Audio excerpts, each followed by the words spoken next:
It's crazy that we're in Bangkok right now, because just 2 days ago, we had no concrete travel plans at all. I'm an INTJ, so planning ahead and having a schedule grounds me. But my husband, the ENFP, breathes, eats and leaves spontaneously. And 48 hours ago, we decided that today is a great day to travel to Bangkok. So here we are on Thai ground with no plans at all. First adventure of the day, a lost SIM card. Oh, ENFP lost his SIM card on the plane. The SIM card drop out. Where? Here. You can see. A white color. Wow, luckily Oh, that's what we were looking for in the plane, no. 找不到，还有用不见。 First adventure of the day. Yes. I know system one, very 乱 one, but it's okay. Everything will turn out fine. Eventually 还是找到。We booked the car to bring us to the hotel, so we are now going to the pickup point, head over to the hotel first and then figure out what to do later on. This is only my second time in Thailand, and the last time I came here was almost 10 years ago, so I don't remember much about the place. For EB, it's his first time here, so everything looks very new to him. I remember that Bangkok has a lot of nice cafes, and I've been telling EB that he will love it here because he loves cafes. Turning into our hotel! It's 5+ PM and it's raining, and we have no fixed itinerary. Being the INTJ, I need some structure in my life, so I contacted my friends and family, and they saved my life. So for this trip, we are just going to follow our friends' recommendations, and the first place we are headed to is a restaurant closest to us. We are here at the Supanniga eating room, and my friend told me it's slightly pricier here, but the food is good. The staff recommended the homemade crab meat, which tasted like crab otah with basil, the clams wok fried with chili paste, which was sweet, spicy and had a basil undertone, the fried pork ribs, which was essentially fried garlic and pork, and the mango sticky rice, which was so good. The food here were a little salty though, but still great. The bill came out to be 1766 baht, which is really quite pricey for a meal in Bangkok. Next, we walked along the streets of Dong Lo, and I realized that we were in the little Japan of Bangkok. There were so many Japanese eateries, and I just had to take photos of the amazing architecture that they had. Here are some of my favorite photos. Then we saw a dog pooping along the street, and at first we thought it was a stray, but we saw its other siblings and they actually belonged to one of the shop owners. On the way back to the hotel, we passed by 7-Eleven and we decided to get supper because my cousin told me there were 2 things there that I had to try. Apparently this is the bomb. Your cousin say this one very nice. Must eat. Never eat, won't come back to Singapore. That's what she said. Okay. For evidence one, go see the screenshot of the message. If you never try, then better you don't come back. We bought the fish maw soup too and headed to the hotel's lounge because we can claim 2 complimentary drinks a day, beer included. And seriously, this unassuming sandwich is really the best sausage and cheese sandwich I've had. The fish maw soup was good too. It even comes with condiments like pickled chili, fish sauce, sugar and ground chilies. That night, we definitely went to bed with a warm heart and a full belly. It's day 2 and today we visited Dog in Town. It's a very popular dog cafe and I see this place on social media all the time. They have 2 outlets and we visited the one in Ari. The entrance fee is 350 baht and it comes with a free drink that you can redeem from the cafe. As the food and drinks are served in a separate corner of the cafe, we decided to play with the dogs first and claim our drink later. They also have snacks that you can buy to feed the dogs, and we got a packet for ourselves. I think it's super worth it because they will definitely follow you if you have snacks. So you get to interact with dogs and look at those puppy eyes. After you're done with the snacks, pass the empty packet back to the golden retriever and he will bring it back to the cafe owner. The dogs love hanging out at the ladder, so they do this quite frequently. When you spot them doing it, be sure to take a photo. Somebody booked the place for a proposal that day too, so preparations were underway when we were there. Every hour or so, the staff will arrange a group photo session with all the dogs. So just get in the queue, pass them your camera and they will take a shot for you. After the photo session, it's a 10 minutes break for the dogs. They pee and they have their water at the grass outside the cafe. So don't ever sit on the floor when you're playing with them there, or you'll end up like this. I want to be one of them. We'll eat together, pee together. Oh no! This is also the time when you can shop for merchandise or head over to the other section across the play area to redeem your drink.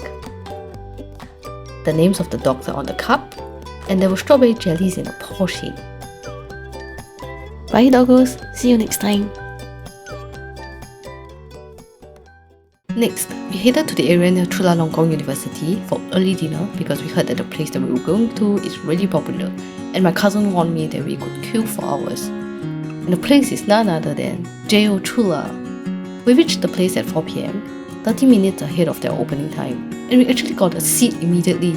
I guess it was really pure luck because 10 minutes after we sat down, a queue started forming outside. Jeh O Chula is famous for their mama tom yum noodles. We ordered the one with a bit of everything and a side of salmon sashimi in Thai sauce that is also really popular. Look at this! It really looks so good. And it's so huge that one bowl can feed up to 3 people. This much for only 300 baht. Moment of truth.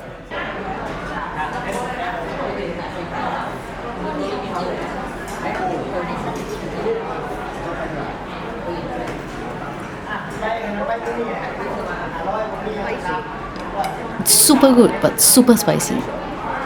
The staff asked if we wanted less spicy or normal spicy, and we decided to go for normal. He asked if we were okay with Thai spicy, and we even said yes confidently. Thai spicy is very spicy. When they offer you low spicy, better take it. The roast pork was so good too. The staff recommended that we order another plate of it as a side, but we thought it would be too much food, so we declined. I'm still regretting my decision. The salmon in Thai sauce was really good too. My face is it. We'll definitely come back again. But this was the queue situation when we left.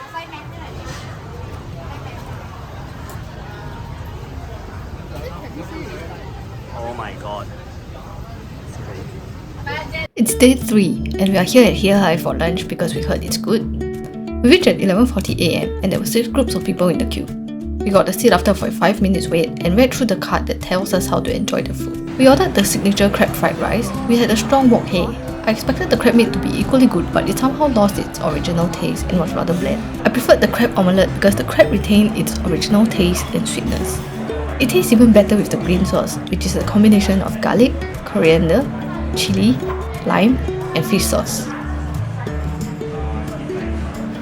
The vegetable with pork was alright, but not super fantastic. You won't miss much even if you skip it. But if you come across orange juice in Thailand, you need to try it. I had so much orange juice when I was in Bangkok because it just tastes different from the ones in Singapore.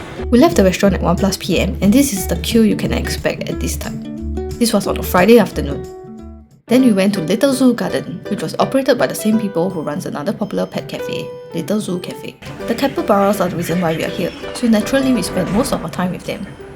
I forgot how much is the entrance fee, but you get a free drink and basket full of animal feed. They have an outdoor and indoor area. The capybaras, duck, silky chickens, goat, deer, and parrot were outdoors, while the dogs, cat, rabbits, and even a wallaby were indoors. This chihuahua wouldn't leave EB alone and climbed onto his lap 3 times to sleep, while this giant bunny wouldn't leave my side. The chihuahua then came up to my lap after EB didn't want him on his lap anymore. There were giant tortoises at the entrance too, but we missed them and only realised that they were there when we left. The staff told us that most of them were between 5 to 7 years old and were babies because they can live up to 200 years old. We ended the day at Jodd Fairs, where we had street food for dinner. We saw a queue for this and decided to try it. The seafood platter tasted like the oyster omelette in Singapore, but with a variety of seafood. Then we saw fried insects, but we didn't have the courage to try that. We tried the volcano pork rib tower, which was basically boiled pork in lemongrass sauce. Think lemongrass fish but the pork version. It was okay, but not great, and there was simply too much meat for 2 people. We did a bit more shopping and called it a day. It's our last full day in Bangkok and we'll be heading home tomorrow. We skipped breakfast at the hotel to have Thai zi cha, which is stir-fried dishes, at Nhong Rim Klong. We reached the eatery at 11:30 AM and was lucky to be first in queue. We ordered the drunken crab, which was the best dish. It tasted like basil chicken, but with more gravy, and it's easily one of the best food I've had in Bangkok. The crab omelette was very well seasoned and the crab retained its flavour and sweetness. I'll choose this over Jeh Hai anytime.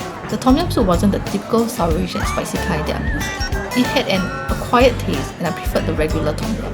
We also ordered a very humble dish of vegetables because we wanted some fibre. The bill came up to be 1,370 baht, slightly pricier than other food we had, but the portions were huge and could easily feed 3 to 4 people. Next, we headed to Mivana Organic Forest Coffee because we realised we haven't visited a cafe that wasn't an animal cafe.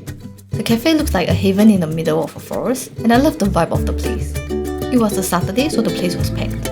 But I can imagine it to be a nice place for unwinding on a weekday when there are lesser people. I ordered a lychee and beetroot frap, while Evie ordered an Americano and mocha almond cake. The cake and drinks were a little too sweet for me, but maybe that's because I don't have a sweet tooth. The next day, we woke up bright and early to head to the airport, and just as we started the trip with some drama, we ended the trip with a delayed flight. Thai Airways gave us food vouchers, so we ate and shopped around.